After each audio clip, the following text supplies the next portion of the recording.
powder. Golden powder. Exotic stuff. Not available at all. Columbus traveled a few thousand miles. Men fought hundreds of battles. Even our country, India, was invaded by British for this magical stuff called spices. When I think of spices, two things come to my mind. One, the spice connection. Hello? Hello? And two, spicy gossip.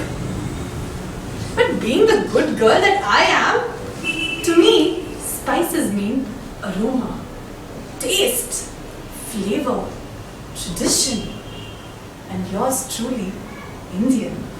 Good evening, Mr. Toastmaster, fellow Toastmasters, and respected guests. The day when a human being was born was the day when spices came along. Initially, it was used for healing and medicinal purposes, even to embalm corpses to add aroma to them. Seems like one of these corpses got up and licked these spices, and that's when it was begun to be used in the kitchen. It was rumored that the secret behind Cleopatra's flawless skin and beauty is saffron being scattered in her bathing water every day. I am no great cook, but I have a great appetite. I owe this nearly 6 feet to the food that I eat since childhood.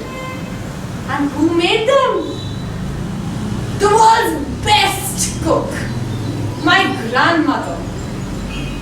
Every vacation, when I went to visit her, she would make the best of dishes with a lot of passion and enthusiasm.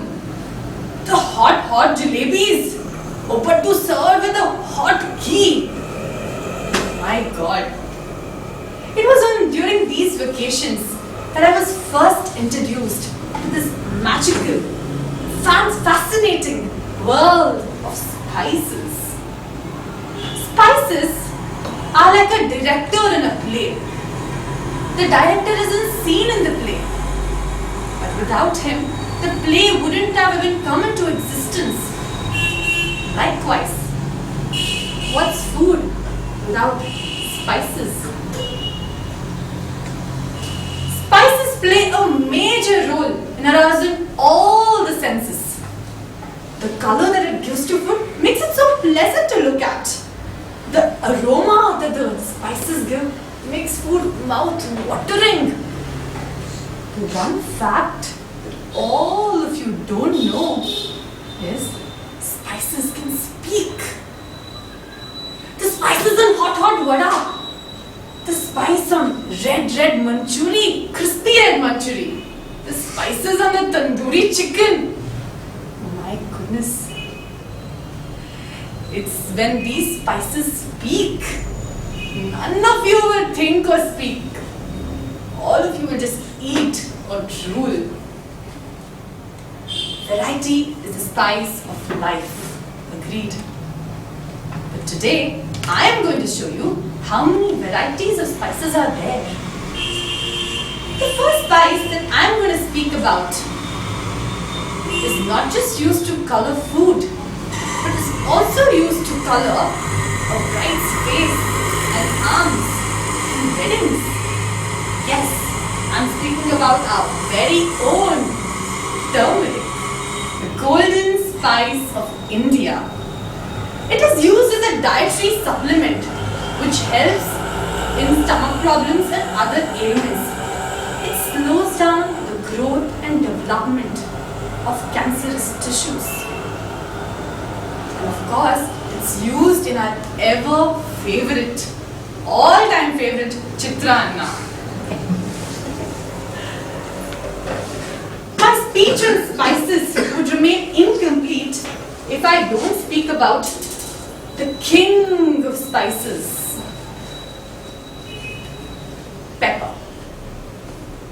Pepper was so valuable that in ancient Greece and Rome, it was even currency.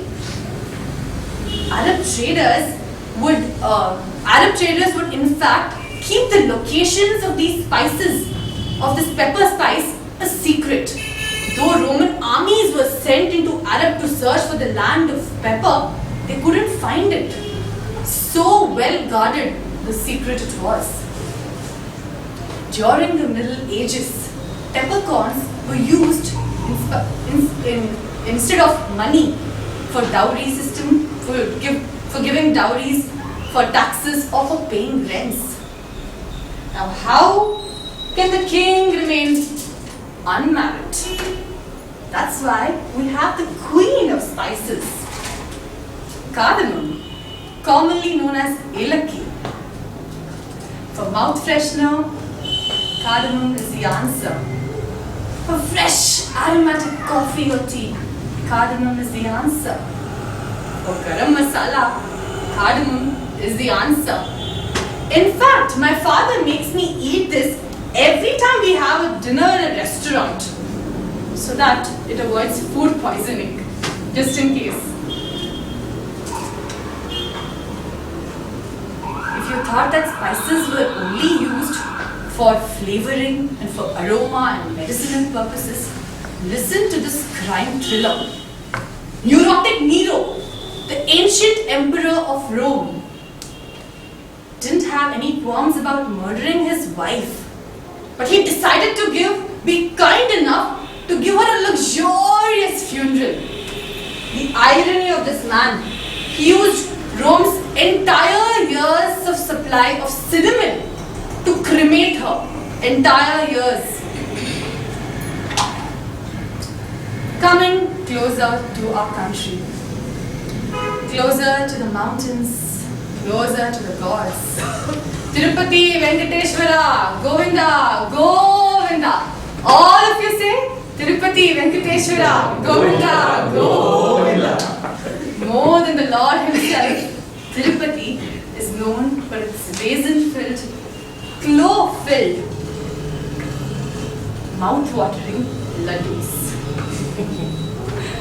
Cloves, native of Indonesia. The natives had a tradition to plant a clove sapling every time a child was born. They predicted that if a clove tree fared well, the child would prosper as well, and vice versa. Now that's interesting, right? Spices, spices, and spices. They say that life should be full of spices, but I say spices are full of life. They come with absolutely no vices. They help us in all our health crises. And in the kitchen, they are played with mices. You may be tall, you may be short, you may be fat, you may be thin. You may be an Indian, you may be a Westerner.